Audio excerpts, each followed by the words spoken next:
اعوذ باللہ من الشیطان الرجیم بسم اللہ الرحمن الرحیم۔ السلام علیکم۔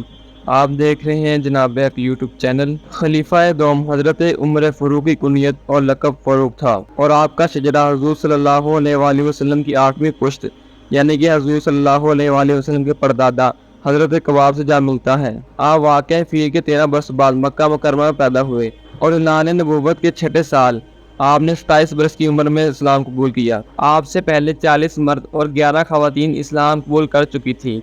آپ کے مسلمان ہو جانے سے مسلمانوں کو بے حد خوشی ہوئی اور ان کو ایک بڑا سہارا مل گیا، یہاں تک کہ حضور صلی اللہ علیہ وآلہ وسلم نے مسلمانوں کی جماعت کے ساتھ خانہ کعبہ کی مسجد میں علانیہ نماز ادا کی۔ آپ تمام اسلامی جنگوں میں مجاہدانہ شان کے ساتھ کفار کے ساتھ لڑتے رہے، اور پیغمبر رسول کی تمام اسلامی صلح و جنگ وغیرہ کے تمام منصوبہ بندی میں حضور صلی اللہ علیہ وآلہ وسلم کے وزیر مشیر کی حیثیت سے وفادار اور رفیق کار رہے۔ امیر المومنین حضرت ابوبکر صدیق نے اپنے بعد آپ کو خلیفہ منتخب فرمایا، اور 10 برس 6 ماہ 4 دن آپ نے تخت خلافت اور جانشینی رسول کی تمام ذمہ داریاں بہتر طریقے سے انجام دی۔ جب حضرت عمر فاروق نے خلافت کی ذمہ داریاں سنبھالیں تو اس وقت فوجیں فارس اور روم کی سرحدوں پر اسلام کے مخالف لشکروں کے ساتھ جنگ آمیزہ تھی۔ اسلامی فتوحات کا آغاز ہو چکا تھا، لیکن دور فاروقی میں ان معرکوں میں مزید جوش و خروش پیدا ہوا۔ رومیوں سے مقابلے میں دمشق کی فتح کو شہرت حاصل ہوئی، جسے شام و فلسطین کی فتوحات کا پیش خیمہ قرار دیا جا سکتا ہے۔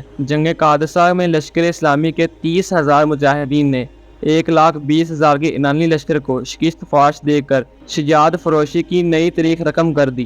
حضرت عمر فاروق کے دور میں مملکت کو جو وصیت حاصل ہوئی وہ حضرت عمر فاروق کو اپنی راہ سے بھٹکا نہ سکی۔ انہوں نے انتظامی حکومت کے لیے مسجد نبوی کو نہ چھوڑا اور نہ کو ایوان بنایا۔ ایک دن ان سے کسی نے سوال کیا کہ اللہ کے مال میں آپ کے لیے کیا جائز ہے، تو حضرت عمر فاروق نے جواب دیا، میں تمہیں بتاتا ہوں کہ اس میں سے میرے لیے کیا جائز ہے۔ کپڑے کے 2 جوڑے، ایک سردی اور دوسرا گرمی کا، حج اور عمرے کے لیے لازماً احرام، اور میرے اہل و عیال کے لیے فی کس اتنا کھانا جو کرائے سے عام آدمی کی خوراک ہو۔ اور فرمایا کرتے تھے کہ اللہ کا مال میرے لیے ایسا ہے جیسے کسی یتیم کا مال ہو، ضرورت نہیں ہوتی تو اسے ہاتھ نہ لگاتا، اور حاجت مند ہوتا تو احتجاجاً لے لیتا۔ بیت المال سے کچھ لینے میں اس قدر احتیاط برتتے تھے کہ بعض اوقات یہ احتیاط تکلیف دہ ہوتی تھی۔ ایک مرتبہ طبیعت زیادہ خراب ہو گئی، جس کے لیے شہد تجویز دیا گیا۔ بیت المال میں شہد موجود تھا۔ ممبر پہ خطبہ دینے آئے تو کہا، اگر اجازت دو تو میں بیت المال سے شہد لے لوں، ورنہ وہ مجھ پر حرام ہے۔ لوگوں نے اجازت دے دی۔ آپ کے پاس یمن سے چادریں آئیں جو آپ نے مسلمانوں میں تقسیم کر دی۔ ہر مسلمان کو ایک ایک چادر حصے میں ملی، اور حضرت عمر کا حصہ بھی عام مسلمانوں کے برابر تھا۔ ایک مرتبہ آپ ممبر پر چڑھ کر جہاد کی دعوت دے رہے تھے اور چادر کا کرتا پہنا ہوا تھا۔ ایک شخص نے کہا کہ ہم تمہاری بات نہیں مان سکتے۔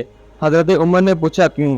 وہ بولا کہ تم نے اپنے آپ کو ہم پر ترجیح دی ہے، تمہارے حصے میں ایک چادر آئی تھی، لیکن تمہارا قد طویل ہے، وہ چادر تمہارے لیے کافی نہیں ہو سکتی، پھر تم نے اس کا کرتا کیسے بنا لیا؟ حضرت عمر فاروق اپنے صاحبزادے کی طرف متوجہ ہوئے اور کہا، عبداللہ اس کا جواب تم دو۔ اور عبداللہ بن عمر نے کہا، میں نے اپنے حصے کی چادر اپنے والد کو دے دی تھی اور اس سے یہ کرتا پورا ہوا۔ 26 ذی الحج 23 ہجری تھی کہ سیدنا عمر فاروق معمول کے مطابق نماز فجر کی ادائیگی کے لیے مسجد نبوی میں تشریف لائے، جہاں نماز فجر میں سجدے کی حالت میں ابو لولو نامی مجوسی غلام نے جو قتل کے ارادے سے محراب میں چھپا ہوا تھا، بے دردی سے خنجر کے 3 وار کیے۔ پہلا وار بہت گہرا تھا، جس سے آپ کا خون اتنا بہا کہ مسجد نبوی کا محراب و ممبر خون فروخی سے سرخ ہو گیا۔ 3 روز تک یہی کیفیت رہی۔ جو دوائی دی جاتی تھی وہ کٹی ہوئی آنتوں سے باہر آ جاتی تھی، لہٰذا اپنے بیٹے عبداللہ کو سیدہ عائشہ صدیقہ کے پاس بھیجا کہ میری خواہش ہے کہ آپ کے حجرے میں رسول صلی اللہ علیہ وآلہ وسلم کے پہلو میں دفن کر دیا جائے۔ اجازت ملنے پر خوشی ہوئی۔ اللہ نے تینوں ساتھیوں کو ایک جگہ جمع کر دیا۔ دنیا اسلام کے سورج حضرت عمر 1 محرم 24 ہجری کو اس دنیا سے رخصت ہوئے۔ اس زمین کے حصے میں رسول صلی اللہ علیہ وآلہ وسلم نے سے جنت کا ٹکڑا کہا، ریاض الجنہ میں رسول صلی اللہ علیہ وآلہ وسلم اور صدیق اکبر کے ہمراہ اب بھی نیند سو رہے ہیں۔ آپ کی نماز جنازہ حضرت سہیب نے پڑھائی۔ ایسی اور اسلامک ہسٹری اور اسلامک وظائف کے لیے میرے چینل کو لازمی وزٹ کیجیے گا، اور اگر ویڈیو اچھی لگی ہے تو ویڈیو کو لائک کر دیجیے گا، اور اگر چینل کو ابھی تک سبسکرائب نہیں کیا تو چینل کو سبسکرائب کر دیں اور بیل آئیکن کو پریس کر لیں تاکہ ہمارے آنے والی ہر نیو ویڈیو آپ تک پہلے پہنچ سکے۔ آنے والے نیو ویڈیو تک اجازت دیجیے گا۔ اللہ پاک آپ کا حامی و ناصر ہو۔ اللہ حافظ۔